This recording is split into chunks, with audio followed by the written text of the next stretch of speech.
Hi, it's Vaughan, westcottbellpottery.ca in Nova Scotia, Canada. I'm going to throw some larger plates and make some basically dinner plates and also turn them into some chip and dips using the same principle I just did with Bill Wright's bat system for the smaller plates, so I can get them identical without having weighing the clay or actually measuring with calipers. I'm just using the bat for sizing to make it fast and speedy to make plates. So I'm using about 1,250 grams of clay for each plate. 8 plates from a 22-pound block of clay. And just get this block of clay, which I just cut out of that 22-pound lot. I hope this clay hasn't got too dry. But so I'm just going to center it as normal. For beginners, you just have to make sure the board is not wet when you put it down. It's got a little dampness, but not really wet, so the clay will stick to it. And then when you center, you press your hands completely opposite each other, and so the pressure points are right opposite each other. That's just making sure it's completely sealed to the bat. It's definitely dried up a little bit. 2.5 hours sitting there. But anyway, then I cone it. That's just to make the clay a little bit easier, more consistent by stretching it and recompressing it. And then if you're doing a plate, the idea is I didn't weigh this. I didn't do anything special other than cut the block of clay up into 8 balls from 22 pounds of clay.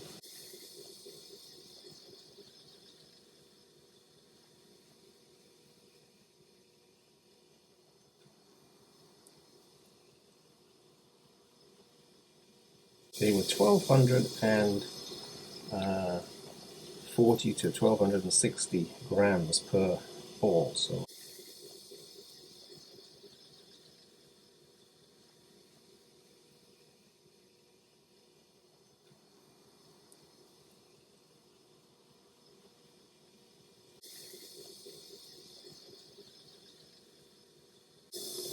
probably 2.5 pounds.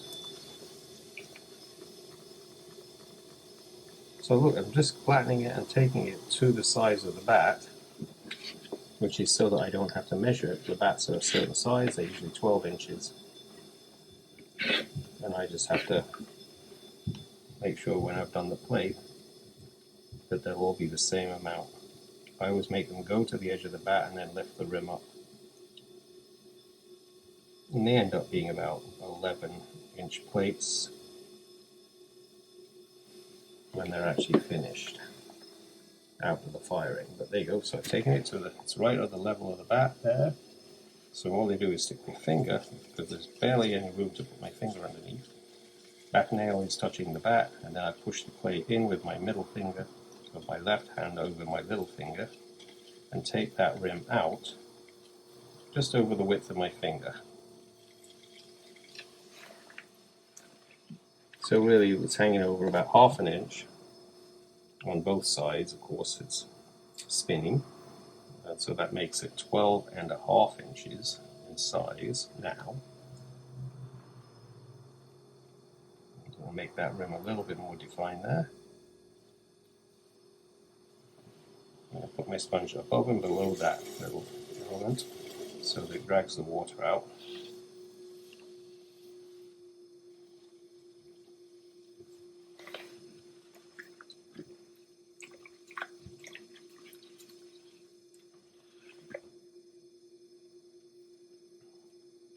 That was quick.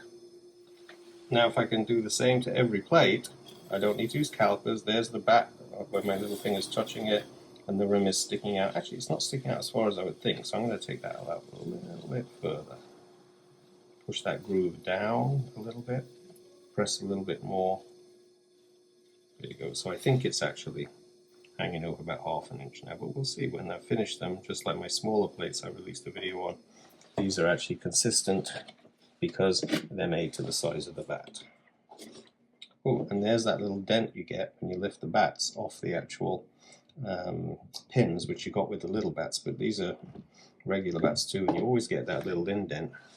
So you can push that back. I said pin in the other video, but I use the back of the pin, which has got and just a piece of wood the width of the pin hole basically, and I just push it back up and you get rid of those little indents.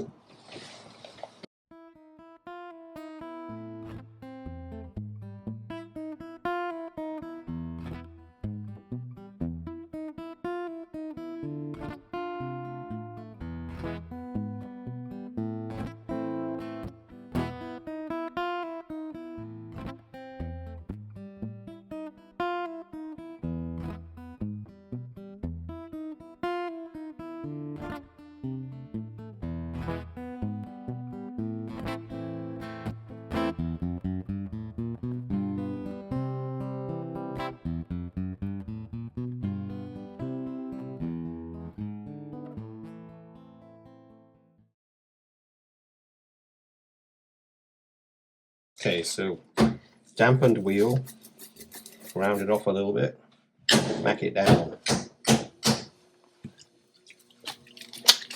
If you're a beginner, you definitely should round off them into little balls before you put them on, but if you're strong enough and you've done it before, you can push a square into a round like that.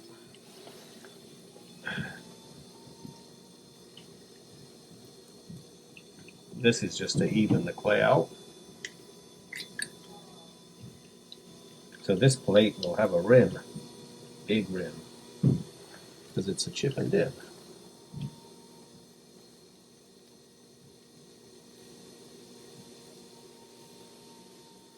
We've had several visitors from the YouTube channel today. It's September 20th today. It's a good time of the year to come here. It's beautiful and sunny out there, 22 degrees. 44 plus 32, 70, early mid-70s. Low mid-70s, I guess.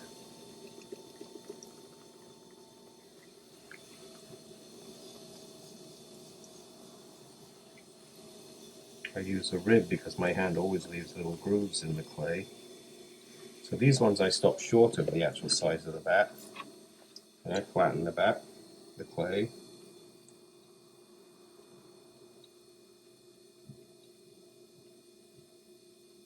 And these don't really have to be the same size when you're doing chip and dips. Nobody buys sets of these. Then you just squish with your outer fingers towards your inner finger there and pull up a little bit when you feel like you've got a little moisture left in the clay, and then let go slowly because your hands will dry out. The fingers on the clay start to get some friction on them. So wet the rim again, so it goes inside and outside when you add the water. Push your finger down hard on the white bat, where the bottom base of the wall is, and then start to pull.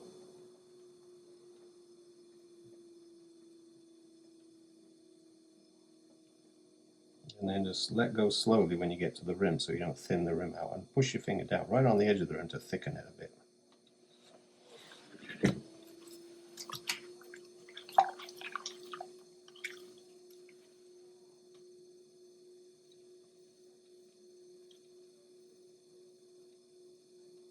Okay, so drag the water off the inner side.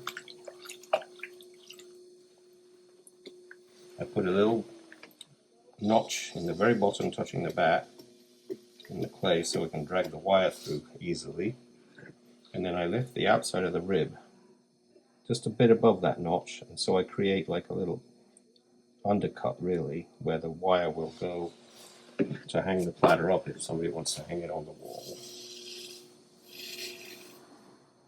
Pull up, just round it off a little bit, and then finger, not all the way down, but take the rim down to about 25-30 degrees.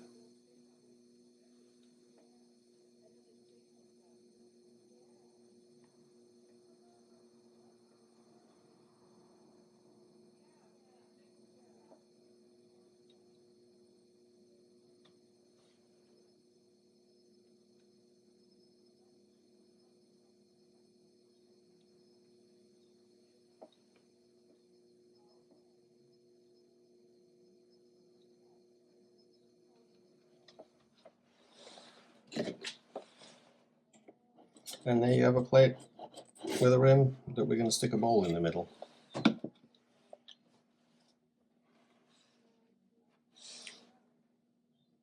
So a decent size 2-inch wide rim.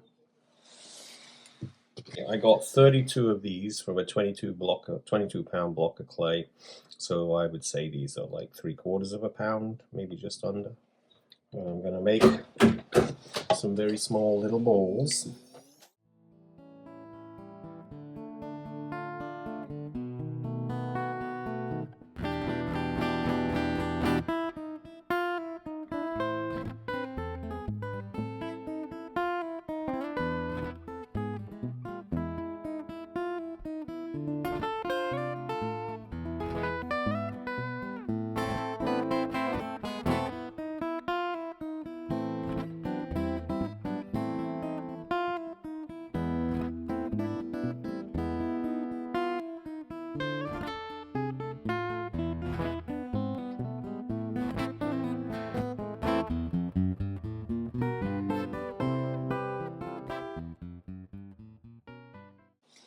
The plate has been sitting for an hour, and turn the on. So now all I do, put it on my trimming wheel. You could put it back on the original wheel, but this is my trimming wheel, just as good with a Giffin grip, so it grips it. And then I just take the rim down a little flatter. It will lift up again, because the drying seems to dry the surface of the rim first, and therefore it shrinks on the surface and pulls the rim up. But that's fine. And then, using some sort of modeling tool, simply mark a couple of circles where you think the pot is going to sit, just approximately. And then this is fairly fresh, so you don't need to think too much about it, but I like to just kind of smush a little bit, give it a little bit of tooth. The bowl that I just threw, these are almost like 5 minutes old. And then I simply do the stuff on the outside there, just to give it a little tooth as well. Place it down close to the center as possible. It's getting bent a little bit because of what we're doing. It's not centered yet, so I'm pushing it over a bit. And get it as close as you can to center. You can see from the inside if it's fairly centered, but I guess you could just touch it a little bit.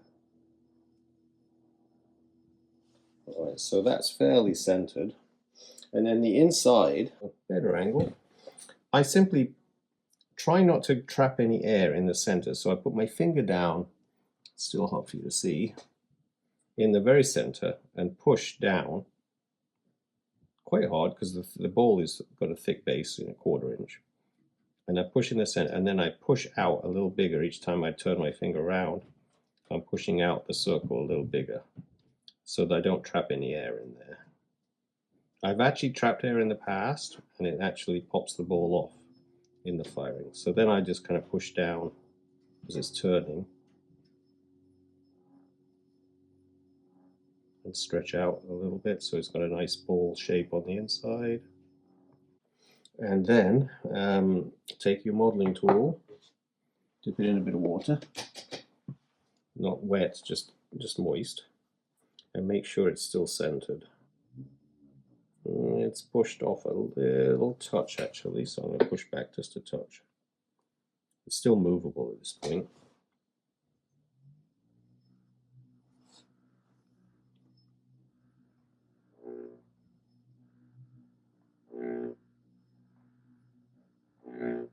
Okay, so it's a matter of just smudging it in. There's a little thickness of clay there that you can push down.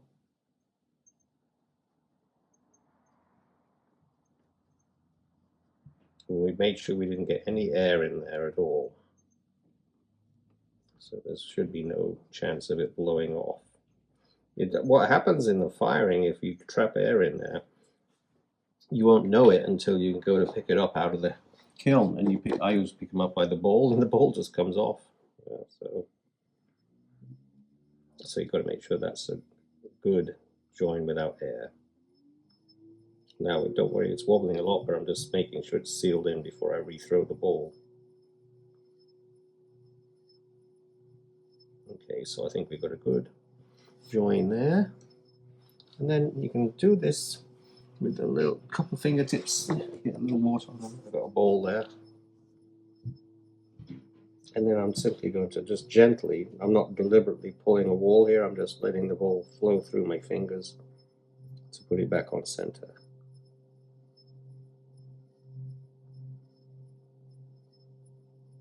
And that is a chip and dip.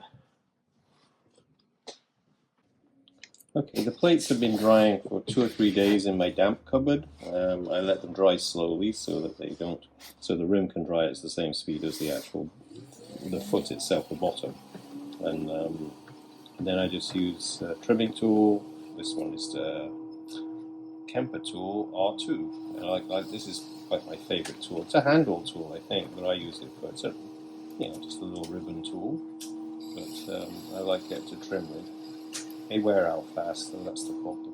You've just got a square end and a round end on them. So I don't really need to do much trimming.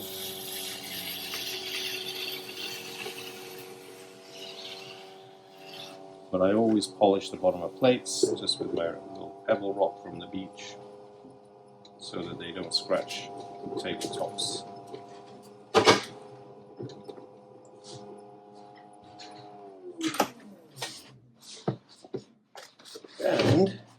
And then it's a good idea. Oh, see the pinholes have gone on the bottom?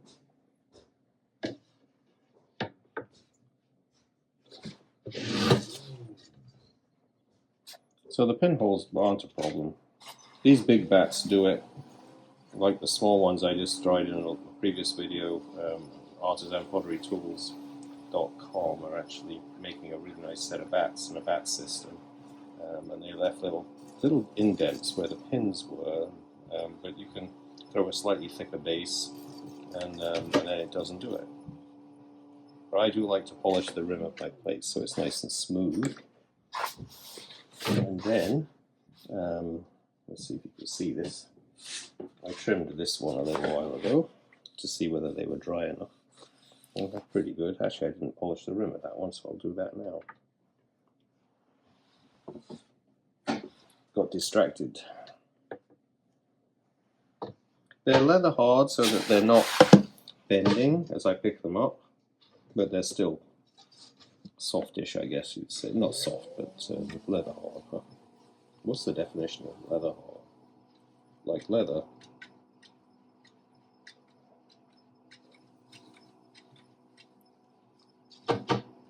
So it's really just rounding off that rim so there's no sharp corner. And then I put it on the bat. And I didn't measure any of these.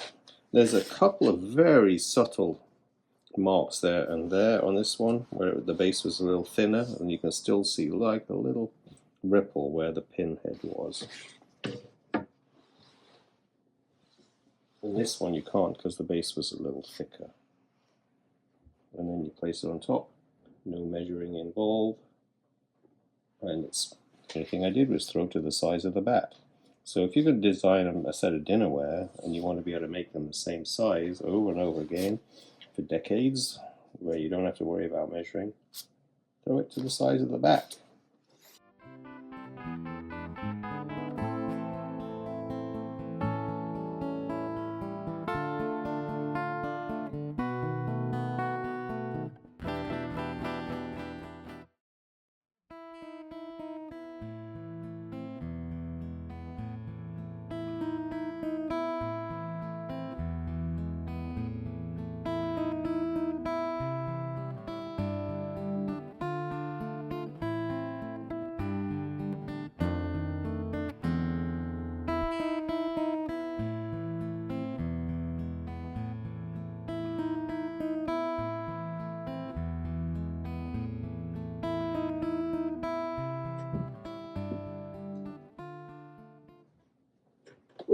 That one is a touch smaller than the one that I just sat on.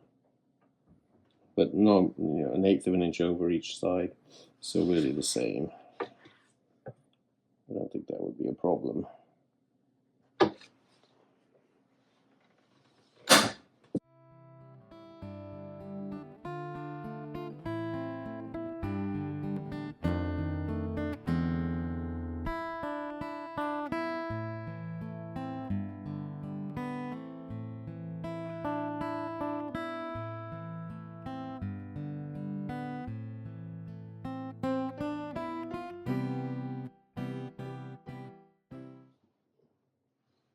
And this is the second batch of plates. It's that clay. Second batch of plates, so that's pretty close to being exactly the same. It's a mark there. I hate marks. There you go. Okay, this is an old canister sacrificed about 12, 14 years ago, with a little piece of foam that's duct taped over the edge like that. So the duct tape over the top here, obviously, so there's some foam under there. And that makes it soft and cushiony in 3 places, so that I can trim my chip and dips with the ball going inside there and the platter over the top.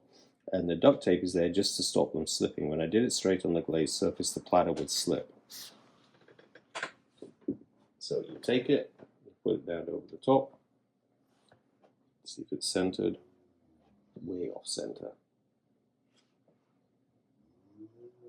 Still a bit.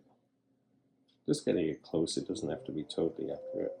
That's close enough, because I'm not taking a lot off. I usually just take off the sharpness there. And there's an undercut there that I put on my platters and plates. If they're any sort of decent size, not regular dinner plates, I don't do it. And that gives you a place to put picture wire so that you can hang them. And then put a bit of weight on the middle of the bottom of the plate and drag whatever trimming tool. I use a metal rib just to smooth over the surface a little bit. And I can make it go really fast, because as long as I have enough weight with my left hand, it's not going to spin. And that's how to do that. And then use the pebble. Don't do this if the clay is the least bit soft, because you'll squash the piece down. So it has to be really leather hard.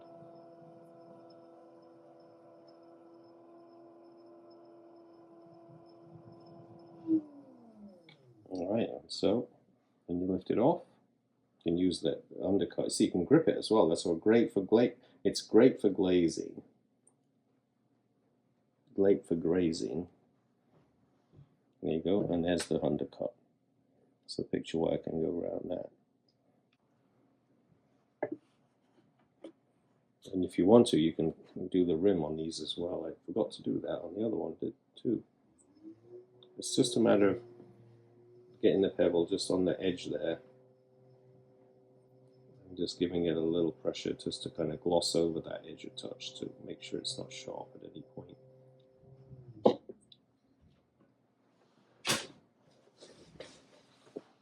I'll do this one too, because I didn't do this one. That was pretty centered straight away, but just basically letting the pebble push the clay burr, if there is one, on the rim. I usually don't have much of a sharp point on my rim, because I use a sponge, but it gets it nice and rounded. Okay, this system of the spinning cylinder, basically a canister that I sacrificed years ago, to actually trim things with a ball like a chip and dip, is excellent. And I have an example here. This one's a little soft, but it's still able to pick it up, where you can simply place it on, and it's got handles too. Let's just get that smooth on there. It's always good to check them underneath to make sure that nothing is sharp. There's my trimming tool. There you go. Is it centered? Sometimes I put it down and it's pretty easy, centered straight away. Other times you have to work at it. But this one's pretty good. So you just got to watch out for the handle whipping around underneath your fingers there. Just basically putting a undercut there. can use the metal rib, but I find that if you use the metal rib, you put more pressure on it. So when it's as soft as this piece, you don't want to dent it and push it down at all. So I'm just using a fine little tiny touch with this R2 tool. It'll leave some rings, but that won't matter too much. You can see by the trimmings they're not spitting off because this piece is still a little soft. It's much better if the piece is really leather hard. And then rather than scrape with this thing, I just use it to remove the trimmings. And then light touch with the pebble when the clay is this soft. Otherwise you're just going to push it down.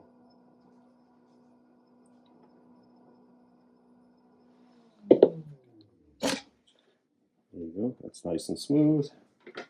Clean your bat. This thing has clay all over it, so I've always found that it's better to clean them at this stage rather than let them get dry and then you're just making dust. And sometimes it's nice if you place that clean bat on the actual piece and you can lift it by pressing the foot, which is an undercut, right to your bat with your fingertips, and then you can tip it the right way up. And that's just a great way of trimming these. How else would you do it? That's, you know, it's always been a dilemma until I discovered to do this. And then you have pieces that have a really big handle.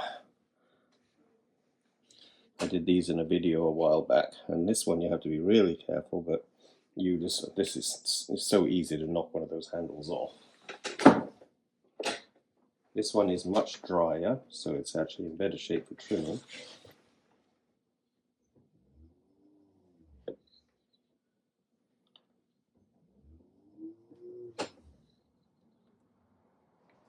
It's actually rained last night, just a tiny bit of rain, but we had a little bit of rain. This whole summer has been too dry, I guess, for a lot of people.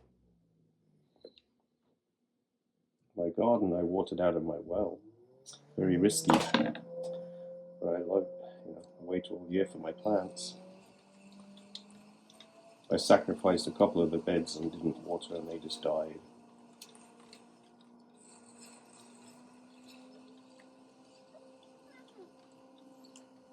I hope this isn't the future.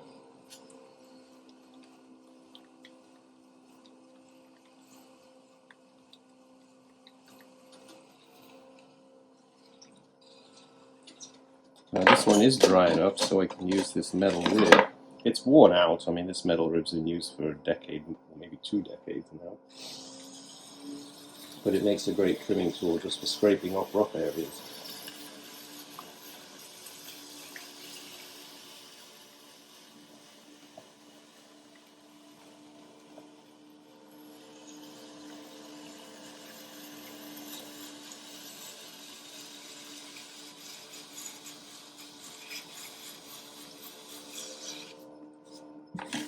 And then using your pebble to make sure there's nothing rough on the bottom.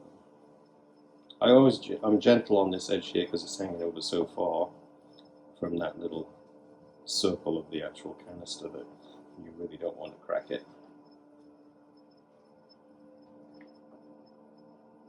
And see, the handles are way down because the canister is so high, so I would recommend doing these quite tall if you're going to do it. And this canister has like a 6-inch opening.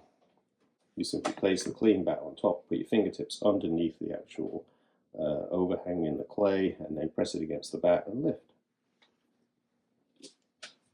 And there you've got a big chip and dip.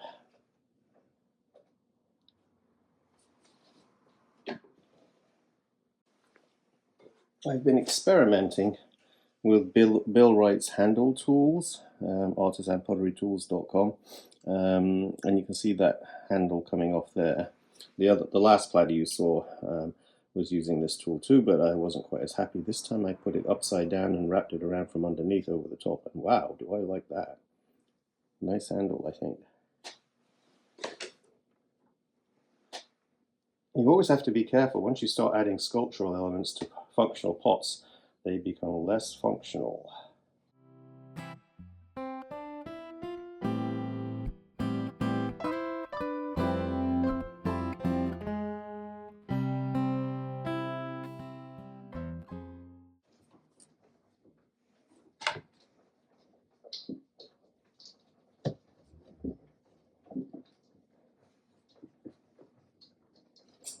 whip it up again.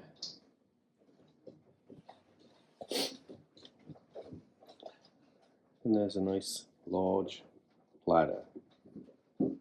Imagine if I did those handles all the way around. That would be cool too. That would have a very Chinese feel from 5,000 years ago.